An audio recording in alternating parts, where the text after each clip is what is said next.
All right, so the tangent has tick marks on the first and the third because that's when the cosine would be 0 and making it undefined. And then the tangent has the feel of a cubed function, kind of.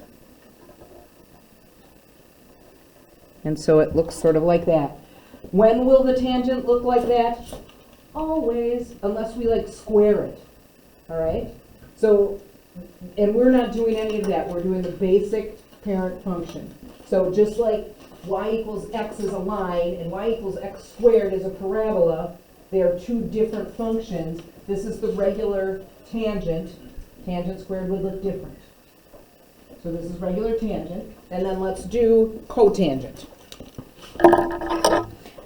So y equals cotangent theta. Remember that one. It'll always look like this. 1, 2, 3, 4 tick marks, except for its asymptotes are on the 0, the 2, and the 4. What do I mean by that? I mean on the y-axis, that's the 0 mark, on the second tick mark, and on the fourth tick mark.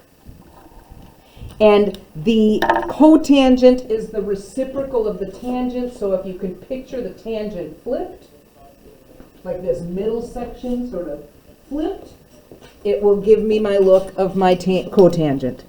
It goes up and then down.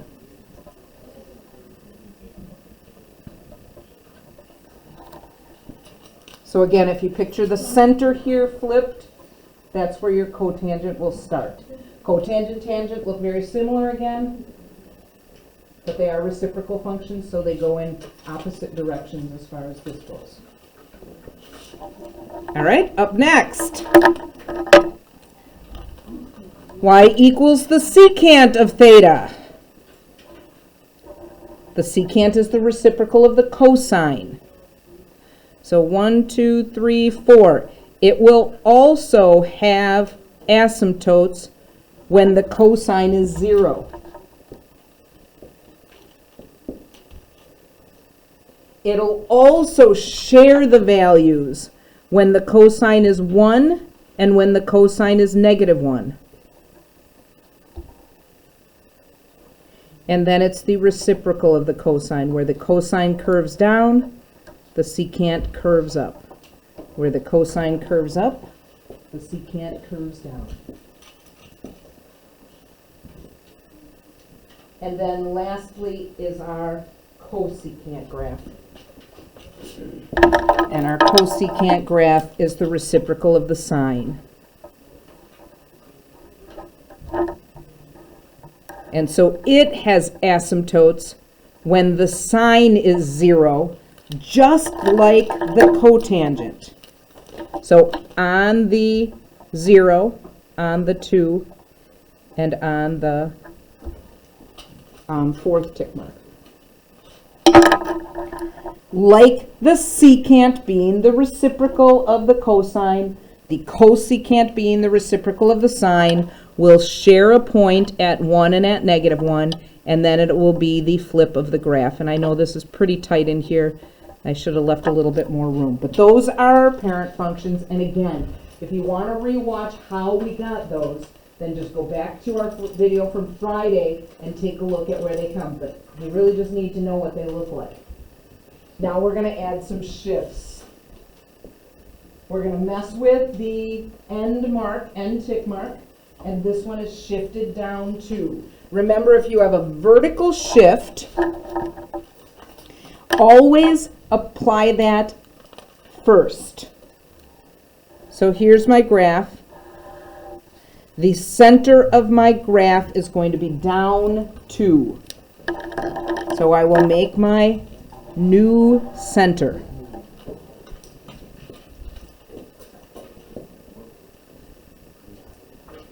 Then I'm going to put everything else into play.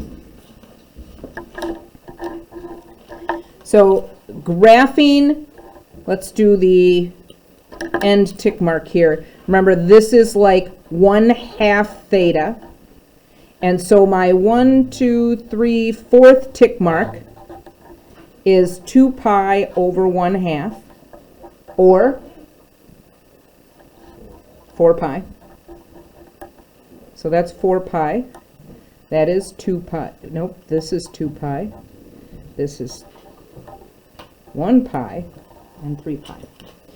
Because there is no number in the front, I assume it's 1.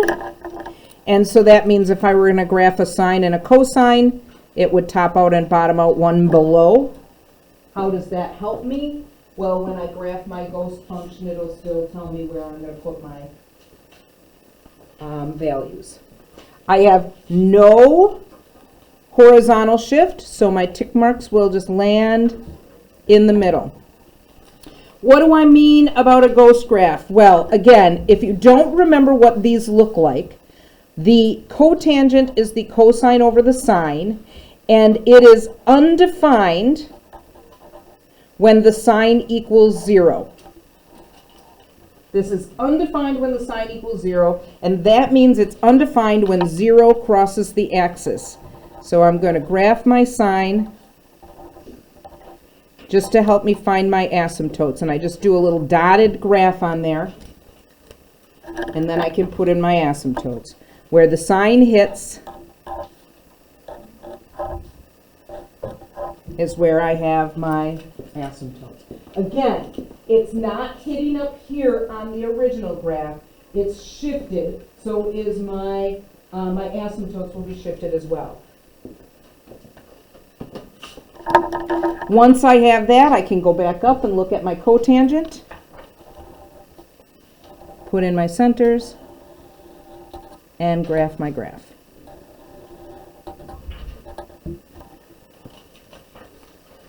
Yes? I heard that. Yeah.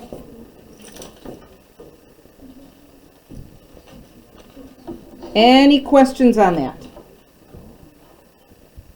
All of our shifts are the same. We're going to work through it the same way we did before. This does ask me to find the amplitude, the period, the phase shift, vertical shift. So let's go through and answer all those questions for this graph.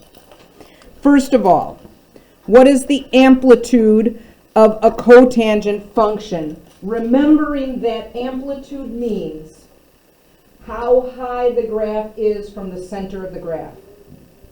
And how tall is the cotangent from the center of the graph?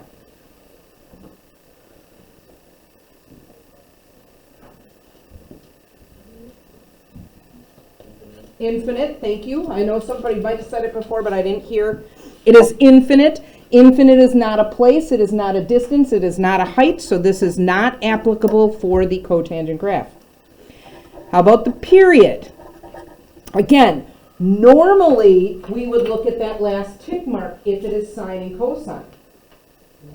However, the definition of the period is how long it takes for this graph to repeat itself. And how long before that twist starts over again. At 2 pi, it's halfway between. So the period is 2 pi. How about my phase shift? I'm getting lazy. I hope PS is good for phase shift. What is my phase shift? Did I have any horizontal move? Nope. So there was none. And how about my vertical shift? Was there any vertical move? Down 2. I like your -2. Thank you. All right. So let's do our secant. Going through the same process, keeping in mind what my end result is going to look like. And some people will just memorize these, and that's fine. If that's you, great. And some people will go through and do the ghost graphs, figure out where the denominator is 0, and we're going to go through and do that with our secant. So I'm going to start with my original graph, keeping in mind that this one does have a phase shift because there's a plus pi over 4. That means I'm going to have a shift to the left. The process of finding all of these things does not change at all from when we did it in sine and cosine. The only change is the graph that we draw when we're done. So this is a secant graph. It is 1 over the cosine. I want to keep that in mind. I have no vertical shift, so I can just go ahead and put 2 and -2 on here. There is nothing in front of the theta. That means this will end at 2 pi, because remember that angle changes how many times we go through the unit circle. And this says I'm just going to go 1 lap around the unit circle to finish this secant. And I'll label all the rest of my important points the same way I did before. I need to figure out my phase shift. That's when theta plus pi over 4 is equal to 0. And so that's when theta is equal to negative pi over 4. I want to figure out about what size that is. Well, it is less than a half. So I'm going to move less than a half pi backwards. So negative pi over 2, less than a half. Now I like to do my adjusted axis with a green color. All of my little tick marks are going to be shifted. I know this gets a little messy, and that's why it's nice to have a second color to direct your attention, because I'm only going to graph using the green marks on it.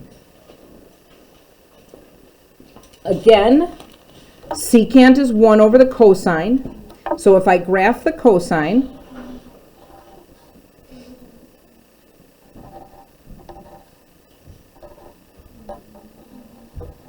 and where the cosine hits my axis is where this graph is undefined. So I have asymptotes at this first green tick mark and this third green tick mark. And again, then the rest of my graph is the reciprocal of the cosine, meaning flip the cosine. So it'll share this point, flip, approach the asymptote. It'll share this bottom point, flip. Notice how cosine is opened up, secant is opened down, share that point, flip, and there's my graph. Pretty messy. Again, if you can do it without graphing the ghost graph, that's fine. You know where you are. You know what you can do. So do what you need to do. We're going to do 2 more, and then your job is going to be to finish the rest of them in that extra practice part, okay? So 2 more. We're going to do a cosecant and a tangent. So 1 of each. Any questions so far? How do we feel? Doable? Not maybe our favorite, but hopefully we can talk ourselves through it. Cosecant. Cosecant is the reciprocal of the sine. And again, if I go back and look at what my cosecant graph looks like, it will always look like this. It's just going to end up being shifted. And in fact, this one has both a vertical shift and a phase shift. And so, when I start, I know I have a phase shift to the right, because when I start to solve this, remember that's going to add and it'll be positive. So I don't need to keep or move room or leave room, sorry, on the right. And then because I have a vertical shift, that's the first thing that I want to address. Normally we see this as +1 on the back, but we have it in the front, not a big deal. So this is going to shift up 1. That's my new center of my graph. And then my sine, which is going to help me find where my asymptotes are, will go 3 up and 3 down.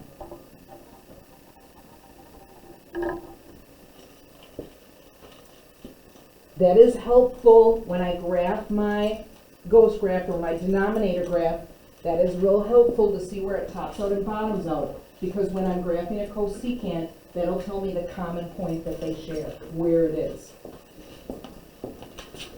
All right, let's go get the rest of this stuff. So I have 1, 2, 3, 4 marks. This end mark is found by doing 2 pi over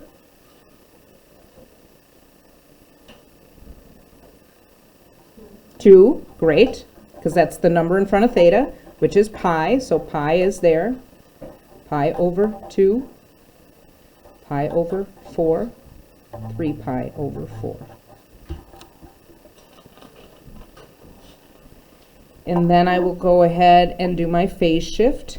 2 theta minus pi over 4 is equal to 0.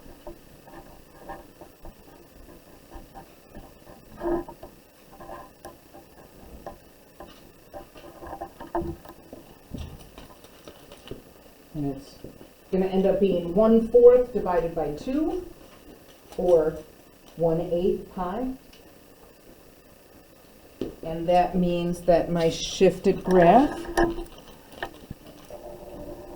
will be between 0 and pi over 4. Now that I've got all that done, I can put my new tick marks on. And again, it's nice to have a different color to stand out, because now I'm going to focus only on this green center. Cosecant, again, is 1 over sine. So I'm going to graph the sine from my new origin, hitting all of my tick marks. That helps me find my asymptotes.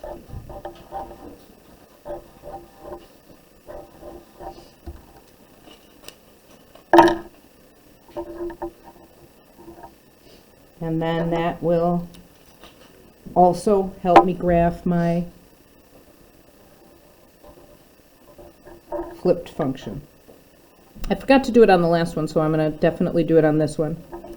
We need to talk about the amplitude, the period, the phase shift, and the vertical shift. All right, what's the amplitude?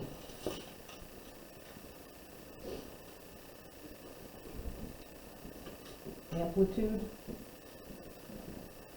Yeah, we don't have one because it goes up to infinity, so we can't do how far it is from the center of the graph because we can't possibly measure it. What is the period? How long does it take for the cosecant to repeat itself? It takes the whole time, so that's pi. How long does, or what's the phase shift? How far over did we move? Well, we figured that out up here. That was pi over 8 to the right. And then what was our vertical shift? It ended up being up 1.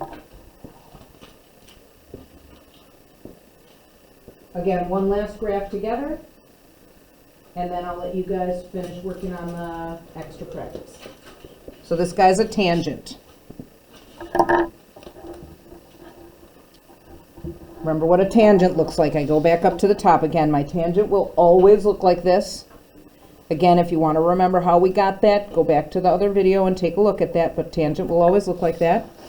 And I'm going to start with my basic graph, keeping in mind I have a couple of shifts going on here. I always try to plan ahead a little bit. I have a couple of shifts going on here. I do have to address this vertical shift first. And I do have to keep in mind that I have a phase shift, but this one's to the right, so I don't need to keep any room on the left.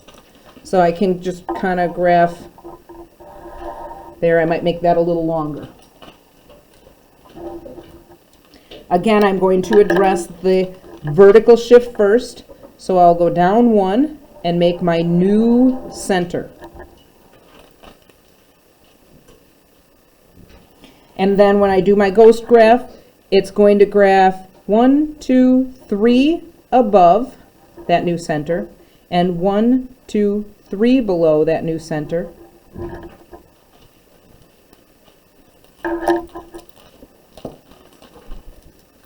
And the end tick mark, that last spot, will be 2 pi divided by 2 again, or just pi.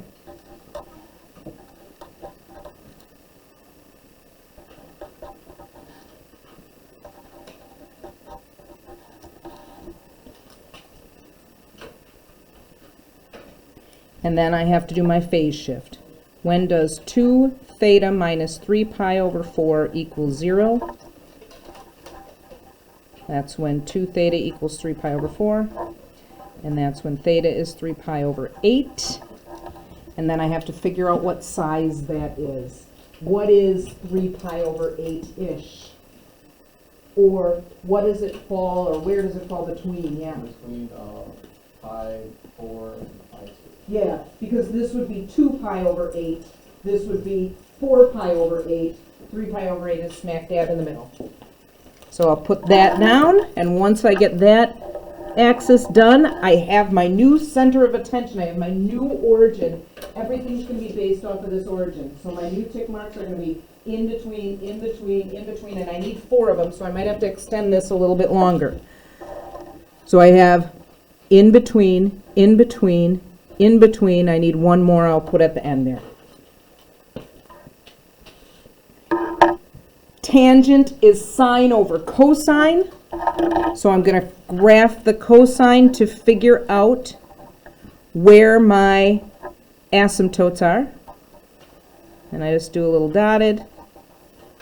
And wherever the cosine hits my new axis is where I have my asymptotes. Again, they get a little funky. A lot of stuff going on. But just try and focus on where I am. So my new origin, I'm going to draw my tangent from there. And I remember what tangent looks like. It has a 0 at the origin, and then it raises up and has that feel of a cubed power.